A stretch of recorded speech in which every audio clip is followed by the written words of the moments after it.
1994 में जिम्बाब्वे के एक छोटे से टाउन रोआ में एक अजीब सी घटना घटती है। एरियल नाम के प्राइवेट स्कूल के 60 से भी ज्यादा बच्चों ने क्लेम किया कि मॉर्निंग ब्रेक के वक्त 16 सितंबर 1994 सुबह 10 बजे प्लेग्राउंड में उन्होंने आकाश में यूएफओ देखा। जब ये बात स्कूल स्टाफ को पता चली तो सब लोग परेशान हो जाते हैं। आज भी ये केस यूएफओ की हिस्ट्री में सबसे मिस्टीरियस और कंट्रोवर्शियल केसेस में से एक है। Hundreds of people today phoned the ZBC and the BBC correspondent in Harare. About as big as a grade 6. I believe that the children did see something. Saying they sighted an unidentified flying object last night. We have some eyewitness reports. And it had big eyes. That's all I saw about it, big eyes. We don't look after the planet and all the trees will just go down and that we're actually making harm on this world and we mustn't get too technology.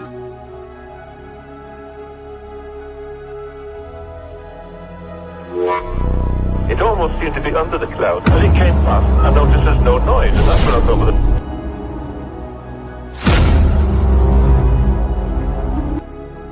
उस दिन sky बिल्कुल clear था, weather भी साफ था और किसी तरह का कोई डिस्टरबेंस नहीं था जिससे ये कहा जाए कि हो सकता है बच्चों ने क्लाउड देख लिया हो और यूएफओ समझ बैठे हो। और उसी एरिया में स्थानीय लोगों ने कुछ दिन पहले आकाश में लाइट और फायरबॉल्स भी देखे थे। उनको लगा कि हो सकता है ये मेटोराइट्स होगा, यानी कि उल्कापिंड। पर ये एरियल स्कूल का मामला बिल्कुल अलग था, क्योंकि इसमें सारे बच्चे थे और बच्चे हमेशा मन के सच्चे होते हैं, वो कभी झूठ नहीं बोलते हैं।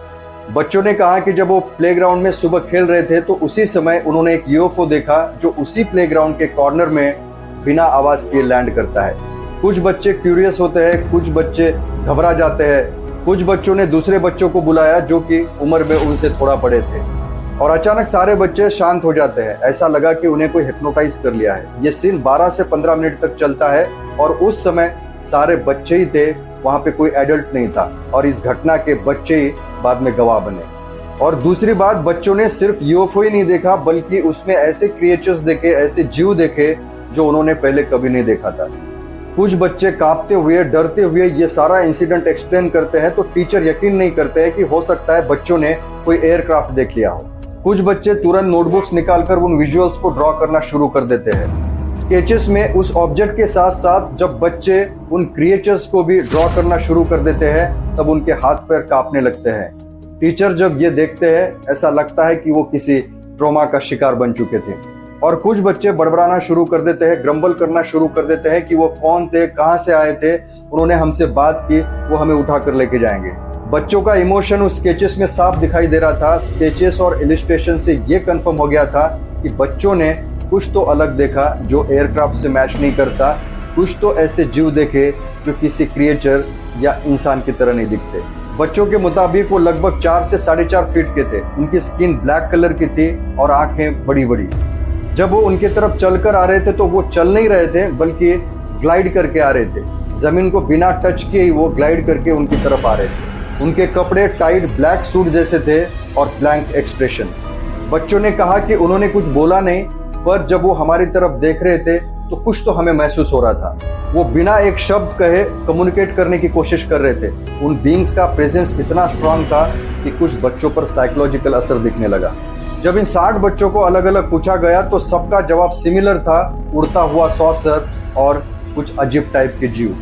अब बच्चों के एक्सप्रेशन से ये तो साबित हो चुका था कि बच्चों ने कुछ तो ऐसा देखा जो इंसान से बिल्कुल अलग थे। जब तरह तरह के एक्सपर्ट बच्चों से पूछताछ शुरू की तो टेलीपैथिक कनेक्शन का एंगल सामने आया। और सबसे हैरान कर देने वाला पार्ट ये था जब बच्चे कह रहे थे कि उन्होंने बिना एक शब्द के हमारे दिमाग में मैसेजेस दिए। जब वो बात कर रहे थे तो हमारे दिमाग में विजुअल्स क्रिएट हो रहे थे। उनका मैसेज ये था कि अपने प्लैनेट को बचाओ, पॉपुलेशन, पोल्यूशन और टेक्नोलॉजी एक दिन इस प्लैनेट को खत्म कर देंगे। Trying to tell us something was something to do with the environment. I kept getting these thoughts and ideas in my mind of technology. Technology's not helping, technology's bad. There's no talking. It's all just images in the head. Telepathic communication. As soon as I broke contact, all of those feelings, horribleness that was happening and going around my body at the time went.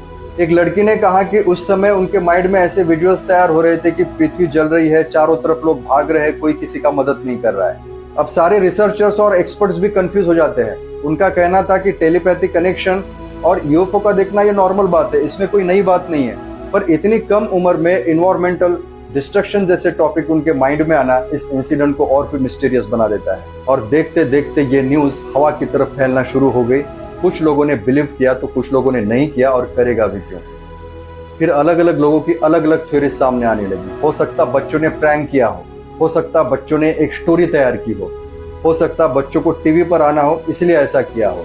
Researchers कहने लगे, experts कहने लगे, हो सकता ये मास hysteria का मामला हो। हिस्टेरिया मतलब एक पर्टिकुलर बच्चे का इमेजिनेशन इतना स्ट्रांग बन जाता है कि बाकी उस इमेजिनेशन में ऑटोमेटिक इन्वॉल्व हो जाते हैं, हिप्नोटाइज हो जाते हैं। किसी ने कहा कि स्कूल फेमस करने के लिए हो सकता है स्कूल का स्क्रिप्टेड इवेंट होगा, लेकिन ऑलरेडी ये स्कूल टॉप नॉच और एलीट प्राइवेट स्कूल थी जो ऑलरेडी फेमस थी, और उसमें सारे बच्चे मोस्टली एजुकेटेड फैमिली से बिलोंग करते थे। इसलिए बात अंत में यहीं रुक जाती थी कि इतने प्रिविलेज्ड फैमिली के बच्चे इतना बड़ा क्लेम कैसे कर सकते हैं। और धीरे धीरे ये न्यूज इंटरनेशनल मीडिया में सेंसेशनल बन जाती है। चारों तरफ एक ही headline, alien lands in Zimbabwe, children see spaceship. और रातों रात ये कवरेज ग्लोबल यूएफओ कम्युनिटी में शॉक वेव की तरफ फैल जाती है, और illustration, sketches, visuals, interviews, telepathic messages public domain में आने लगे। Doctor John Mack Harvard University के जाने माने साइकियाट्रिस्ट 40 बच्चों का अलग अलग इंटरव्यूज लेते हैं, और उनका मानना था कि बच्चों के एक्सप्रेशन में झूठ नहीं बल्कि कुछ तो गहराई छुपी हुई है। उस दिन उन्होंने कुछ तो ऐसा देखा जो कि नॉर्मल नहीं था।